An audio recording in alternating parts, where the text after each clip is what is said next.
And we are live on Discovery Paranormal coming at you from the universe. That's right, the universe, man. So this is the deal. God, right? It's a little word with a big meaning. A lot of people put a lot of belief into that word. And then inside that belief, they power whatever kind of crazy thoughts they have or not. When I meet someone who's abjectly religious, I automatically know what I'm dealing with. And it may sound like a blanket statement, but my statement is more of obedience. I know that they are obedient. I know that they are not free thinkers. I know that they don't have a thirst for knowledge or to grab at the depths of even things like science to understand more about what they think they worship. And I'll just leave that there right this second.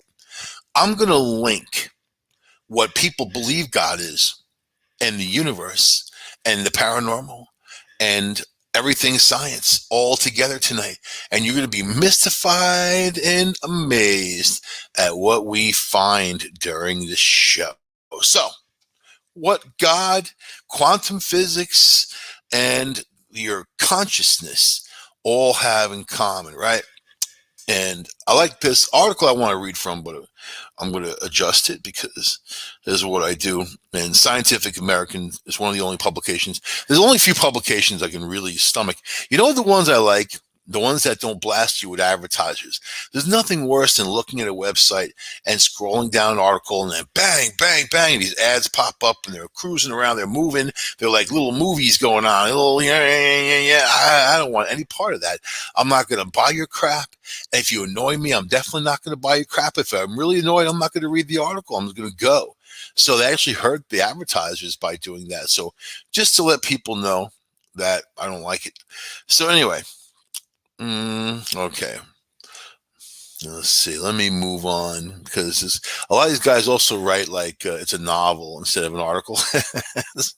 they missed their. They wrote a novel they can't sell, and then they become like a journalist, and then try to put everything in there. And, you know, me personally, like when I was writing for Good Times on Long Island, the entertainment publication I used to write for, it was more about the journey and then the show and then what happened and then what happened thereafter. And then people who live their normal lives can live vicariously through my antics. It was like that. All right. Now, some people confuse agnosticism, which really means not knowing, with apathy, which means not caring, right? So, Francis Collins, a geneticist who directs the National Institutes of Health, he is a devout Christian who believes that Jesus performed miracles, died for our sins, and rose from the dead. Now, think about all these things in terms of movies. That's some zombie thing right there going on. Died for our sins, whatever. But belief is a very powerful thing, right? Very powerful. And once someone's pitched this sales and they buy it, then they're kind of stuck because then the group of people around them that they join also encourage it. And it's like joining a cult. They're all cults because if you really believe in God, you would believe that God would never want you to be part of some kind of religious sect. Just want you to live with the rules of kindness and love. It's not too hard to think about that in this world. How can I approach this with love? How can I approach this with kindness? Or how can I be just in my behavior, right? That type of thing. Anyway, so in his 2006 bestseller, The Language of God, Collins calls agnosticism a cop-out. When I interviewed him, this guy writing, I told him that an agnostic was objected to cop out. Collins apologized. He said, no, he's an agnostic, so he objects. He's offended.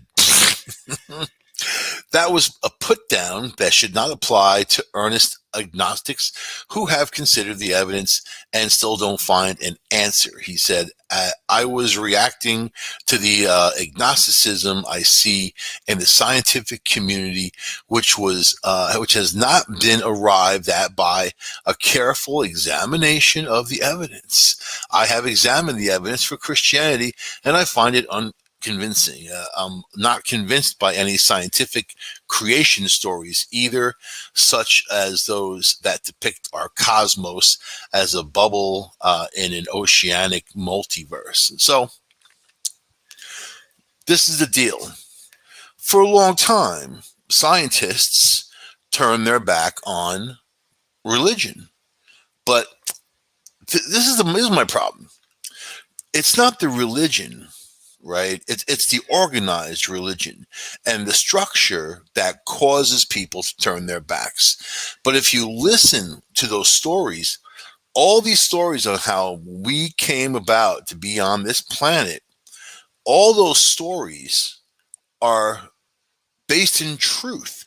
It just depends on people's interpretation of the timely events and how they wrote things down and whatever. But these documents were left there for a reason, right? Then people used those stories to shift and shape it into the power and control. You know, then comes the contradiction because the Bible and those stories basically had to do with you doing the right thing, a lot of love, caring for your neighbor, all that other stuff. But the organized religion took it and they twisted it and they made it into a power structure of control, controlling you, controlling your money. They're not preaching spirit, they're preaching flesh. And when you go in there, they take that money. They want 20% of your income, 10, 20%. The Catholic Church expects that type of thing. They put the collection plate around. You're sitting next to people in the church that you belong to. They see what you put in that plate and they make it very obvious because they want you to feel shame if you don't put enough in, everything you can, so you can impress the person next to you that you are convinced of their God, and then you're supporting the structure. God doesn't need your money. Anybody ever tell you that? Doesn't need it, doesn't want it, has nothing to do. In fact, money corrupts on the worst level you've ever seen. Money makes people suffer. Lack of money makes people suffer. Try not paying your bills, see where you end up, make people suffer. They don't talk about that. Those churches are more than happy to take your last dollar, and then they won't even shed a tear about it, nothing, right? So my dentist is a holy roller. His wife is there in the lobby, right? And I have to shift and get away from these people because they're nasty and they don't treat me right. And they're just my mom went in there and she had prepaid for a crown, right, and all that. And the guy didn't even have it made yet. And then her oncologist told her that because she was on the cancer treatments, it was not a good time to have this work done. So she held off, and she died. And do you know that these people said, we can't refund all of her money, we'll refund half of her money. I'm like, well, what did you do? What kind of work did you do to justify that $750 that you're keeping? What kind of work did you do on that? Oh, we didn't have the crown made because she had to come in and be so you did nothing. And you're basically screwing someone who died and keeping half their money. And then these people the woman's always passing out religious stuff, Christian this, Jesus this. And I told them, you're very unchristian-like. And that's something that stabs them right through their black heart, because it strikes at the core of what they believe in. The icon of Jesus strikes at the core. But when they're horrible people, you have to let them know that they're horrible people. You just can't walk along and be like, okay, so it's just, that's what gets me, I'm kind of on a crusade now of all the people that have wronged everybody else. If I could throw bolts of lightning, I certainly would. So, all right. Let's see. Let me get back to this again. So, when it comes to theories about ultimate reality, you have to kind of search out, right? Voltaire, Doubt, he said, doubt is not a pleasant condition. It's not. You want to know. And then that's the thing with religion. It's the story. And that's why people use the word belief, because there's no tangible proof to say, okay, here it is right in front of you. This is that. And you make your own decisions, right? Based on facts and what you see in front of you. It's not just some story, but they want you to believe the story because they don't have any facts to back it up, and they want you to believe in the story. And look how inconsistent the story is from back whence till now. And they don't want to talk about that. Whenever I talk to a preacher, I love talking about these things, and they usually run away from me. They get it, they just get away from me, make any kind of excuse. Oh, I gotta go to the bathroom. It's all right. I'll follow you in there. Gotta talk about it, man. No better place to talk about religion than the bathroom, is there? So it's just funny that they can't back up what they say. Or all you have to do is ask them some simple questions about, why people suffer so much on this planet, and what kind of God would sit there and watch people suffer like they do. Well, you get strength from suffering or whatever. Yeah, kiss my ass. No, you don't. You get strength from love and from the connection with people, the people around you that show you that kindness and love, and a simple act of kindness that you do for someone else can energize you way more than any kind of trip to a church. But they take that away from people. They take people away from their neighbors. Yeah, that Jew, the Muslim, and the Christian living all next to each other. The definition of their religion separates them from one another. And then you have the people saying, well, it's all written on the same page and we're all together in this, but we're not. And they know that we're not. It's just something that they say. They're not following the belief of their religion. What they're doing is paying into just some kind of fallacy, that they're going beyond. Like, I know a Muslim who smokes weed and drinks alcohol, and he's like, ha ha ha, I'm not a good Muslim. I'm like, no, you're not a Muslim.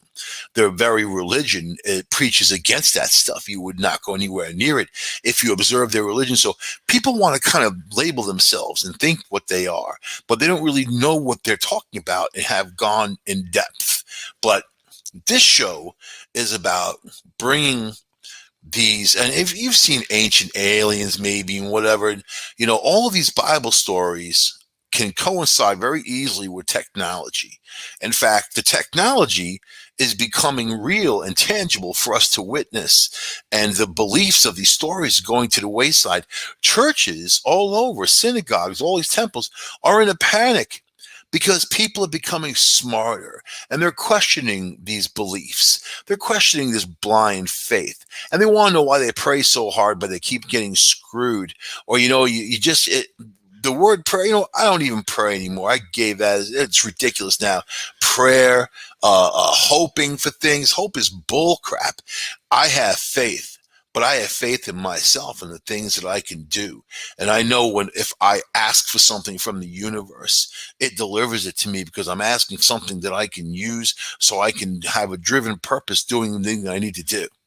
Right? But it's not sitting there praying for money to fall from the sky or, whatever, because everybody's got problems, man.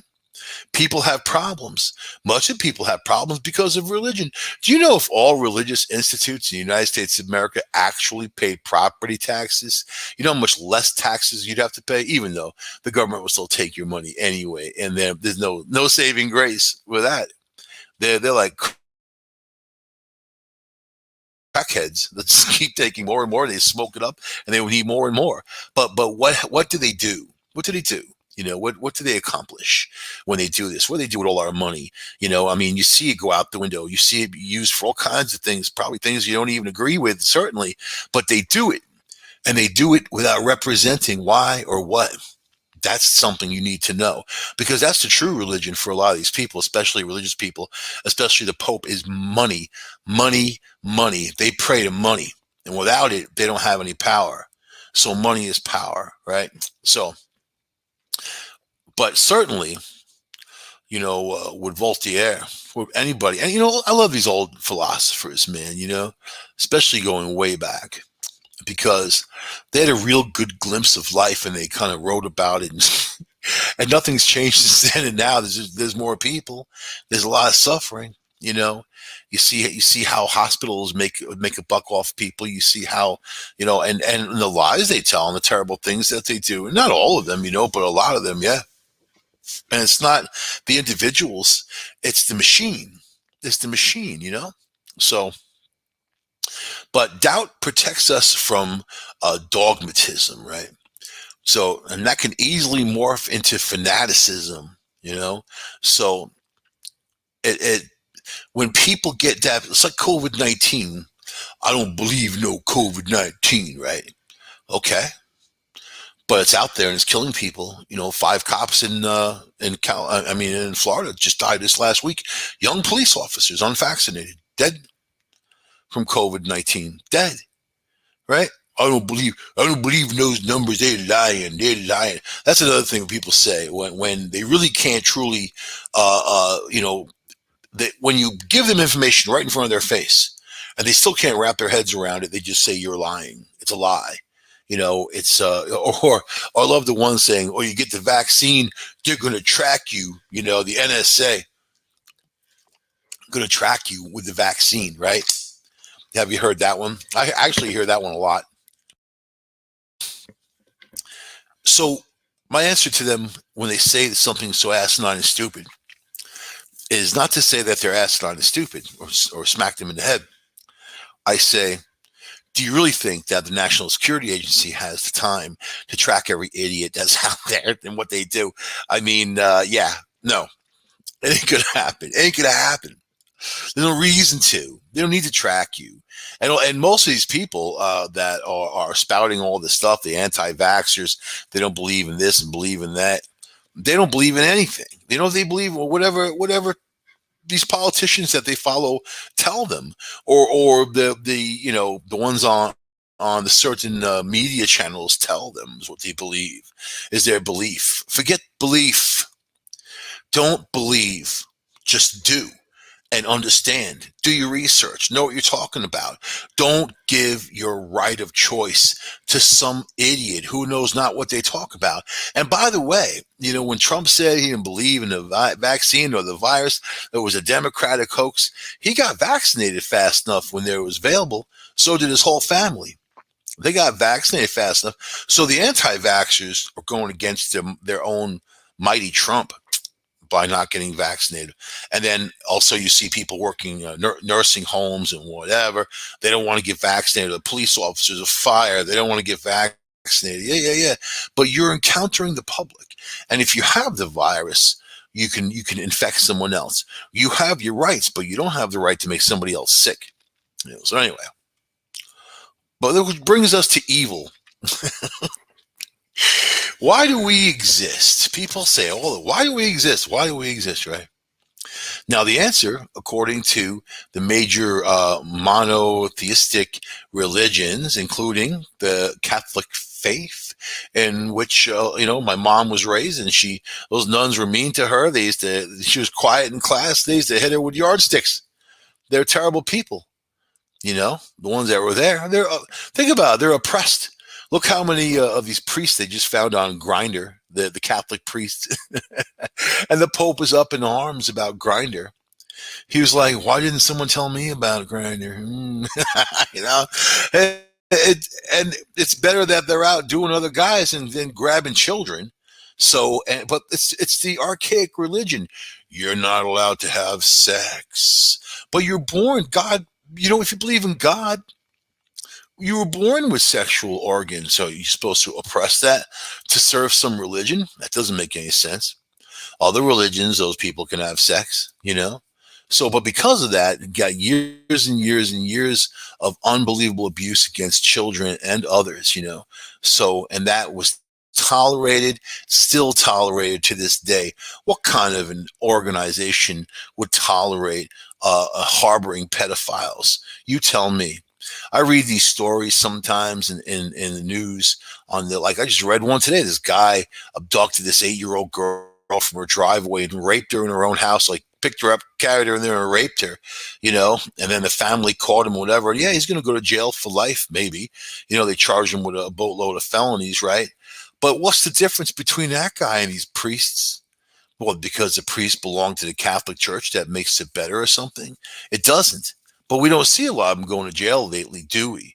Even though they're out there, So that's just something that I think about, because people get so outraged when they see the story of the guy raping the 8-year-old girl.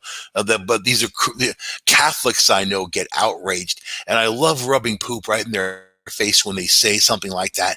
And I say, well, what about your church? Why don't you show the same kind of outrage for those demons that are in there? The whole organization has nothing to do with kindness and love and a loving God. It's the opposite.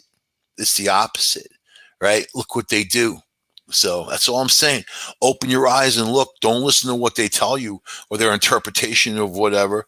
Look for yourself, right? So anyway, if in religion you think that there's an all-powerful supernatural entity created all people, all animals, all plants, all everything, this deity loves us automatically as a human father loves his children, right?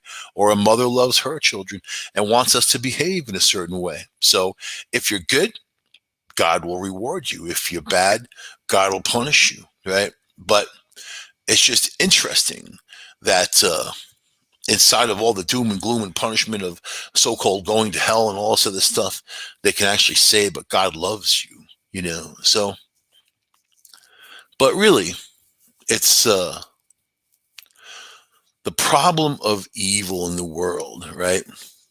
And I've seen all these religions vilify the things that they fear the most, which really has nothing to do with the fear of Satan or anything like that. It's more about what they're personally going to lose in their flesh and bone life. It's not even about their spirit. I think that most people in religion don't even believe, like the higher ups, the ones who are preaching, don't even believe in what they talk about, because to them it's a job. You know what I mean? So, okay. If God does love us, though, why is life so horrific for many people? I just said that before, man. And the standard response to his question is God gave us free will. We can choose to be bad as well as be good. So what about those little children in Africa who are drinking mud water and eating rats? Was that their choice? What about the kids being born with cancer and they suffer and they die, or anybody with cancer, anybody with any kind of thing like that? Oh, is that their choice? They choose to get cancer? Is that the free will of mankind? Or is it the free will of mankind to enslave others and keep them down, beat them and rape them and kill them? Is that it? This is why I say to preachers. This is why you should have seen the Mormons run past my house. They they knocked on my door once, and I gave them some knowledge. I educated them for that time, maybe an hour. These guys broke into a sweat. It was the fall, and there was skinny little guys. They both broke into a sweat. Looked like they came out of a sweat bath, a sweat lodge. But they don't know what they're talking about. They don't know what they're preaching. They're going door to door, peddling their nonsense and telling people about their crapola, because they need numbers. They need people. And they need their money. And they need those bodies sitting in those chairs. They need the gang, don't they? They need the power. So, the late great physicist Steven Weinberg, an atheist who died in July, slaps down the free will argument in his book Dreams of the Final Theory.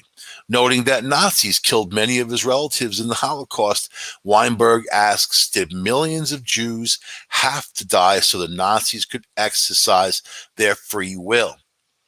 That doesn't seem fair, though, does it? And what about the kids who get cancer? I just mentioned that. Are we supposed to think the cancer cells have free will? On the other hand, life isn't always hellish. We experience love, friendship, adventure, and heartbreaking beauty, plus really good cheesecake, man. Could all this reality come crashing in from random collisions of particles? Even Weinberg concedes that life sometimes seems more beautiful than strictly necessary. If the problem of evil prevents me from believing in a loving God, then the problem of beauty keeps me from being an atheist. So think about that. The problem with information. Now, Quantum mechanics is science's most precise, powerful reality, right? It's not even a theory anymore because they're working in quantum mechanics, they're working in quantum physics. It has predicted countless experiments, spawned countless applications. The trouble is, physics and philosophers disagree over what it means and that what it says about how the world works. Many physicists most probably adhere to the Copenhagen interpretation, advanced by Danish physicist Niels Bohr. But that is a kind of anti-interpretation, which says physicists should not try to make sense of quantum mechanics. They should shut up and calculate. See, and that's the thing about quantum mechanics. It's a world that works opposite of our own. There are things that happen in quantum mechanics that don't happen in our macro level of physics, right? So, philosopher Tim Molden deplores this situation in his 2019 book, Philosophy of Physics, Quantum Theory. He points out that several interpretations of quantum mechanics describe in detail how the world works. These include the GRW model proposed by Girardi, Rimini, and Weber. I've talked about that not that long ago. The pilot wave theory of David Bohm and many worlds hypothesis of Hugh Everett. But Hugh, Hugh, not huge. But here's the irony. Malden is so scrupulous in pointing out that the flaws of these interpretations that he reinforces people's skepticism. They all seem hopelessly kludgy and preposterous. Malden does not examine interpretations that recast quantum mechanics as theory about information. For positive perspectives on information-based interpretations, you can check out Beyond Weird, another book by Philip Ball. So basically, people take their sides. One side, another side. Sometimes there are even more sides, but usually there's two. If one human is into something, there's another human who's going to tell them why it's wrong, and vice versa. So what I really want to get into, though, is more than this claptrap, right? More than claptrap.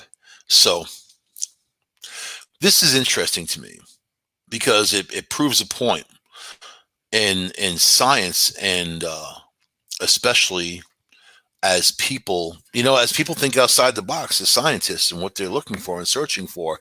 That's what brings it all together. Is there a God, an old man up there sitting, pushing buttons, looking down on us? No, it doesn't even plausible. But is there an energy that creates and recreates and moves things around? Yes, and it goes even deeper than that, right? So, how's this? Brains might sync as people interact, and that could upend consciousness research. This is a whole new, and see, we've talked about this on our show. We've talked about what is reality and how our minds make the reality around us, right?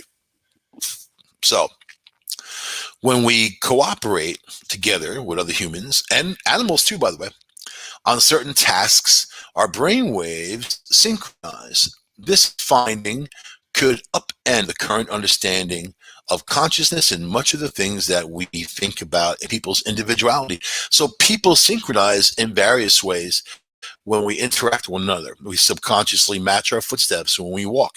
During conversations, we mirror each other's postures and gestures. To that end, studies have shown that people synchronize heart rates and breathing when watching emotional films together.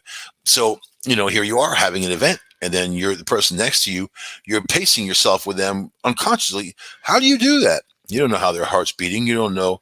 Especially if you're watching something and they're watching something, you would think you get something different out of it, right? Like horror movies. I'm usually laughing at the horror movies or rooting for the bad guys, because it makes it interesting. I just think that they're more the underdog. And people love underdogs. Common people, the common man loves the underdog, man. You want people to do well. You want people to get on top. especially good people. It's nice to see somebody good. You know what? Will Smith is an example of that, the actor. This guy came from nothing and he became something. And he went through his trials and tribulations, but this dude is his heart is full of love. And anybody who has interacted with him has beautiful things to say about him, man. That's something I can appreciate. And I'm glad that he made it. So, okay, so and also, don't forget about women's periods. When a lot of women are hanging out, their period, their cycle, all gets on the same the same calendar stroke. So, okay, some scientists think we sync to build trust and perceive people as similar to ourselves, which encourages us to behave compassionately, right? So, do you think something like that could be used by a religion, by somebody who's unscrupulous, by somebody who understands this? And it's a beyond. It's a great bit of communication, but it's beyond that, really. And if you manipulate something like that, just like in neurological linguistic programming, on understanding people, their emotions, and the things that they're feeling at the time, just by listening to their words and watching their actions and syncing yourself to that. So subconsciously, they don't understand what you're doing on purpose, but you're syncing with them on purpose. So they are more relaxed and they have more trust for you, and then have a better identity. They identify with you better, right? But anyway, so the people synchronize their neural rhythms too, though. So researchers like Tom Frost, a cognitive scientist from Okinawa Institute of Science and Technology in Japan, think that these findings could upend our current models of consciousness. So you may have experimented this while playing music with someone and falling into rhythmic melodic harmony, or you may collectively have solved a problem with a team. Perhaps it felt like you were operating the same frequency. In reality, this might not have been far from the truth. Such interbrain neural synchronization has been observed in people engaging in meaningful interactions. But what does it actually mean? All right. Our brains are made up of billions of neurons. When they fire, sending information to nearby neurons, they give off electrical signals. Billions of neurons fire to carry out specific cognitive tasks, like producing thoughts or controlling the body's movement. And if you know the brain and how amazing the brain really is, you know that it's just not some kind of natural occurring creation. You know, it's too involved, too intricate. I mean, aside from the species who are alive on this planet, look at everything else, and especially when it comes to all creatures, you know, that we share that ACTG in our DNA. I mean, if you just have your ACTG, right, and you had a machine that could take those 4 bits and you could create whatever you want. You have these long strands of DNA, chromosomes, things like that, long strands. And it's so intricate that even the things that we eat and the foods, your brain knows what to do with it and how to, feed your heart, your liver, your kidneys, your brain, and what they exactly need from these chromosomes. It's amazing. It's amazing when you get into it. It's just not something a million years, 5 million, 10 million years of development. Come on, man. This is recent and this is technical. So anyway, now, these collective electrical signs can be aligned to certain frequencies, much like waves, where the peak represents a spike in neural activity and a dip represents the low neural activity, right? Cognitive tasks often require regions of the brain to speak to one another, allowing information to be transferred and integrated. Some scientists claim that this information transfer occurs when neural frequencies from different brain regions align. This is known as phase synchronization. And I got a better one for you, man. The pineal gland, which we've talked about. So all these neurons, boom, feeding into, here's this pineal gland that many believe, we call it the third eye, and we all believe, the people that talk about it anyway, that know about it, that you can communicate with other beings. It's telepathic communication with animals too, since they have a pineal gland. So it was revered by the Egyptians and ancient Chinese and all these civilizations. They knew what it was all about, So, all right. So researchers have observed people's neural activity while they complete cognitive tasks with techniques like the EEG, and go get your heart checked out or whatever, that type of thing. Functional magnetic resonance imaging, which is a machine that detects when oxygenated blood is flowing to the brain. Functional near infrared spectroscopy, and also detects blood flow in the brain. With these techniques, scientists have peered into people's minds as they complete tasks in pairs and groups. They noticed something unexpected. Functional links appeared across people's brains when they cooperated during certain tasks. In other words, different people's neural oscillations aligned when they cooperated. This is amazing research because you know what? It's important to know more about yourself. We don't, we're explorers, but we don't know a lot about our human brain. We don't know a lot about how our systems work, even a bit, but not a lot. And especially nature itself. I mean, look how complicated plants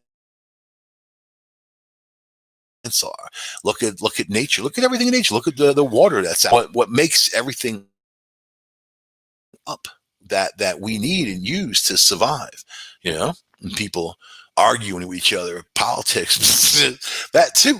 You know what I mean? So, but why does all this matter? You're asking me, right? What do you care about? As most neuroscientists currently understand, no localized region or network in the brain is solely responsible for our conscious experience. Instead, some researchers believe that the neural basis of consciousness, specifically the first-hand experience of it, comes from large-scale interactions between different brain regions via neural oscillatory activity. So we are getting together with people without even knowing, and then sometimes that's part of your mood, your happiness when you're having fun with a group and you're all having fun. So until there's like that one, there's always one in every crowd that can't have a good time. You know? They don't want to have a good time. They're gonna be, but they're always the same people too. You ever notice that? We used to have a whole bunch of people that came out with us, back in the day. And then there was one particular girl in the group that always had to have the drama, always had to have a bad time. It's like that. It's like, oh my God. And then you get to the point, you're like, oh, do we have to take her? Do we have to? Because it becomes a draining experience, Oh, why the hell do you want to if these people can't chill, right? So, but this is even more important. All right. Physicists explain how the brain might connect to the quantum realm. So, with all the things that they're looking for in quantum mechanics, all of this physical equipment, it may have already been created a long time ago within our brains, right? And it's something that we can discover about ourselves. So, one of the most important open questions in science is how our consciousness is established. In the 1990s, long before winning the 2020 Nobel Prize in Physics for his prediction of black holes, physicist Roger Penrose teamed up with anesthesiologist Stuart Hameroff to propose an ambitious answer, right? What do you think that answer is, man? They claimed that the brain's neuronal system forms an intricate network that the consciousness this produces should obey the rules of quantum. Should the theory that determines how tiny particles like electrons move around, this, they argue, could explain the mysterious complexity of the human consciousness. So they're linking everything human with you, with being connected with everything else at the same time. So the philosopher Lao Tzu, right, who wrote the Tao Te Ching, basically, or you could say he dictated the Tao Te Ching, but it's a book of poems, 81 poems, basically describing about the ancient masters and how people learn to do their thing, and the good, the bad, the ugly, and all that, right? So it's all in nature. They say the 10,000 things rise and fall while the self watches, right? All of these things happen at once. And the word Tao means threshold. Literally, you are in the doorway of life, the threshold. Death is going home, and life is having to leave home. And while you're in this threshold, you are riding the wave of light. So there's a lot to these words. There's a lot of meaning behind them, right? And things were much more simple back then. They actually had more time to think about stuff because there wasn't a lot to do. You got your garden, you got your food, you got your house, you got maybe your girl, your kids, or whatever. So anyway, all right. Penrose and Hammeroff were met with incredulity. A lot of people didn't believe it. They're like, huh, and that's when you know you're on track. When people get incredulous with you, they're like, ah. Quantum mechanical laws are usually only found to apply at very low temperatures. Quantum computers, for example, currently operate at around 272 centigrade below zero. Wow. Well, below centigrade. Negative 272. How's that, you scientists out there? At higher temperatures, classical mechanics take over.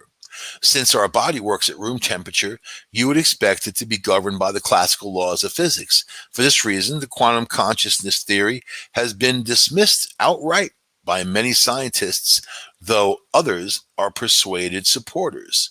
So instead of entering into a debate, you have to understand with, I like this, they start quoting their colleagues from China, led by Professor Zi Minjin at Shanghai Zhaotong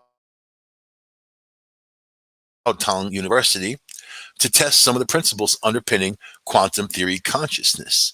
So they wrote a paper, in the new paper, they investigated how quantum particles could move in a complex structured brain, but in a lab setting, their findings can one day be compared with activity measured in the brain. So they are getting steps closer to validating and or dismissing Penrose and Hammerhoff's controversial theory. So the brain and fractals. So our brains are composed of cells called neurons, which we already talked about, and their combined activity is believed to generate your consciousness, right? And it's interesting because when you die, even you keeping the brain active, you're not active, right? And then all these people who work in hospice cares see this, not all of them, but many of them, when someone dies, they see this amazing energy rise out of them and go up. You know, what is that? They're not making that up. Maybe some of them are, but not all of them. I know people that have witnessed it that I wholeheartedly believe when they tell me these stories. So now each neuron contains microtubules, which transport substances to different parts of the cell. The Penrose-Hameroff theory of quantum consciousness argues that microtubules are structured in a fractal pattern, which would enable quantum processes to occur. Now, fractals are structures that are neither two-dimensional nor three-dimensional, but are instead some fractional value in between, which call them fractals.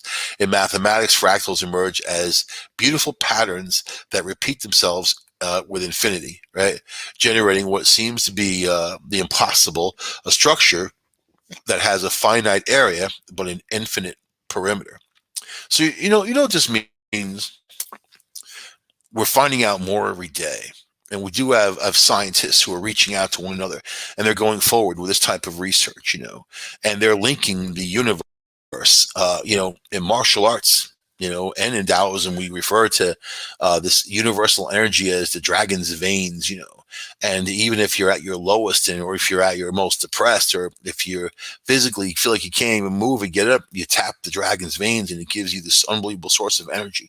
So these things have been talked about for thousands of years. These things have been observed for thousands of years. People have used these things for thousands of years.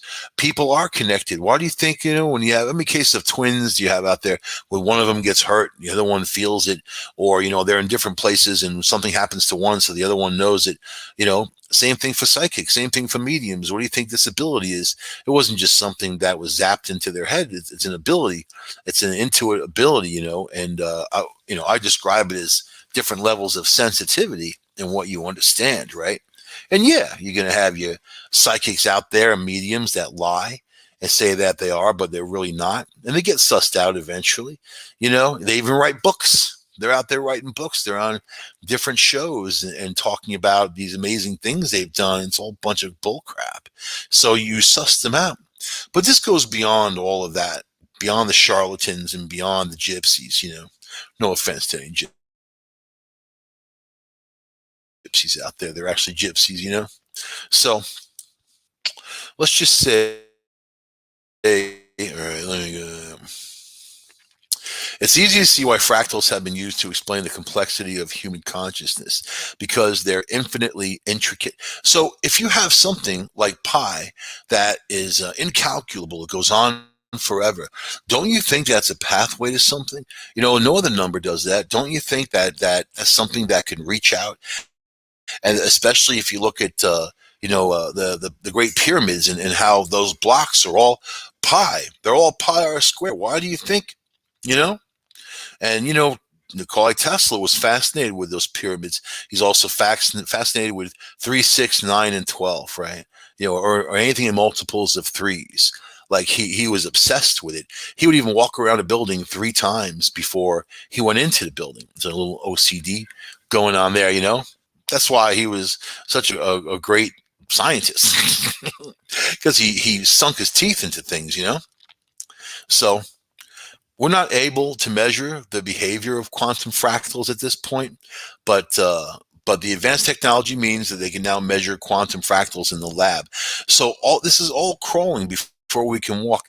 But what do you think at some point, and we got to end the show in a minute, but what do you think that you want to understand about the universe?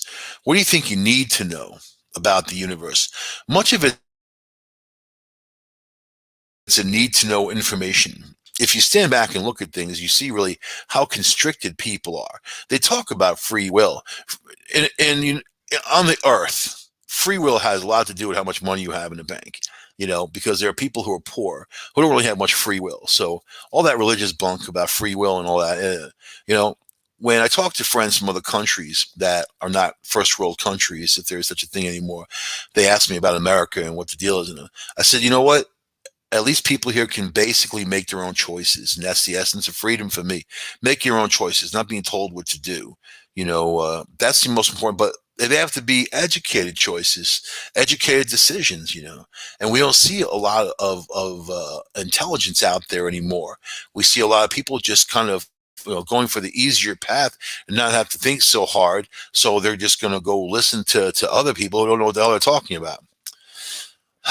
Yeah, that's life sometimes, isn't it? So when we look at quantum physics and how these particles and how these things function, and every day as we get closer and closer, we're getting closer to doorways. We're getting closer to understanding more about ourselves and about each other.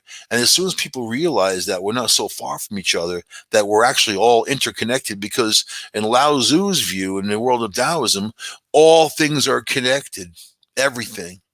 And then things evolve together as coevolution, right? But all things connected. So as you think about that, and you think about that kindness and that love and going out there and spreading, instead of being angry or hate or, being depressed or whatever, you got to just climb above it. I know it can be hard to do. I've been there myself, but you climb above it and you reach for higher levels. That's what the most important thing is, to attain those higher levels for yourself. Like the Buddha said, we're all on our own mission, right? So anyway, I'll leave you guys with that thought. This is Michael Angley on Discovery Paranormal. I'll see you guys next week on this show on United Public Radio Network, UPRNTalkRadio.com, 107.5 New Orleans and 104.7 in Paris Christian. That's amore. That's